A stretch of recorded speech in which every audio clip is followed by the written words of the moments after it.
विद्यार्थी मित्रांनो, आपल्या सगळ्यांचं स्वागत आहे रॉकस्टार विराट पवार या आपल्या यूट्यूब चॅनलवर। या व्हिडिओमध्ये आपण शिक्षण विभाग जिल्हा परिषद पालघर येथील जाहिरात पाहणार आहोत। 14/8/2024 ची जाहिरात असून यामध्ये अनुसूचित जमाती प्रवर्ग व अन्य इतर प्रवर्गातील शिक्षक पदासाठी पात्रता धारण करणारे उमेदवारांमधून जिल्हा परिषदेच्या शाळांमध्ये मानधन तत्वावर तात्पुरत्या स्वरूपात कंत्राटी पद्धतीने नियुक्ती करण्याकरिता 16/8/2024 ते 23/8/2024 पर्यंत अर्ज मागवण्यात येत आहे आणि यामध्ये विस्तृत जाहिरात, अर्जाचे नमुने व इतर प्रारूप हे संकेतस्थळावर उपलब्ध करून देण्यात आलेले आहेत। यामध्ये शिक्षण विभाग जिल्हा परिषद पालघर येथील जाहिरात पहा। पालघर जिल्ह्यातील पेसा क्षेत्रातील जिल्हा परिषदेच्या प्राथमिक शाळांमधील शिक्षकांची अनुसूचित जमाती प्रवर्गातील रिक्त पदे भरण्याबाबतचे हे पत्र आहे। यामध्ये 936 रिक्त पद व संभाव्य रिक्त होणाऱ्या 955 असे एकूण 1891 पदाकरिता अर्ज मागवण्यात येत आहेत।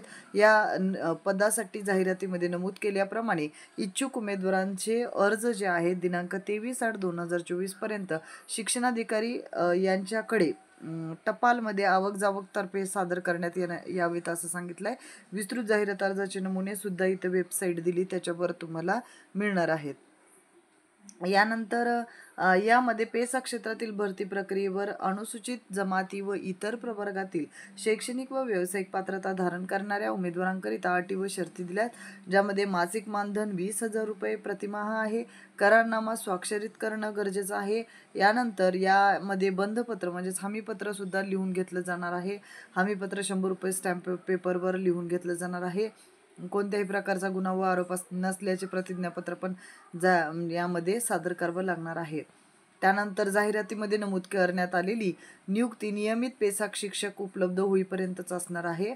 विहित नमुन्यात अलीकडच्या काळातील साक्षांकित पासपोर्ट साईज फोटोसह तसेच आवश्यक कागदपत्रासह परिपूर्ण अर्ज सादर करायचा आहे। अर्जाच्या पाकिटावर कंत्राटी शिक्षक पदाकरिता अर्ज असे स्पष्ट नमूद करण्यात यावे।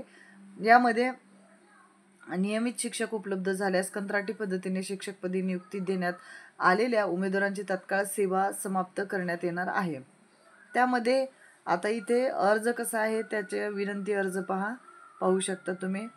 नाव, आडनाव वगैरे, पत्रव्यवहाराचा पत्ता, जन्मतारीख, प्रवर्ग, ईमेल ID, टेट परीक्षा क्रमांक दिलेला असल्यास होय नाही, गुण सांगायचे, जात, प्रवर्ग, SSC गुणपत्रक, प्रमाणपत्रक, त्यानंतर पदवीचा विषय, पदवी परीक्षा प्रमाणपत्र, DED, DTED जे झाले, TET फर्स्ट पेपर सेकंड किंवा ते झालेलं असेल त्यानुसार, सीटेट पेपर, जातीचं प्रमाणपत्र, जात वैधता प्रमाणपत्र, नॉन क्रिमिलियर, त्याचबरोबर शिक्षक पात्रता परीक्षा याच्यामध्ये काही गैरप्रकार आहे का, नामात बदल असल्यास राजपत्राची प्रत, दिनांक, स्थळ आणि उमेदवाराचे नाव, स्वाक्षरी यामध्ये माहिती दिली आहे। बंधपत्र, हमीपत्र या स्वरूपात माहिती दिलेली आहे। त्यानंतर सेवा आणि करारनामा दिनांक टाकून यामध्ये माहिती दिली, त्यानुसार आपल्याला अप्लाय करायचं आहे। तर ही काही महत्त्वपूर्ण माहिती होती। तर यानुसार अप्लाय करण्यासाठी ज्या उमेदवारांना पुढे अप्लाय करायचं आहे त्यांच्यासाठी ही अत्यंत उपयुक्त अशी माहिती आहे।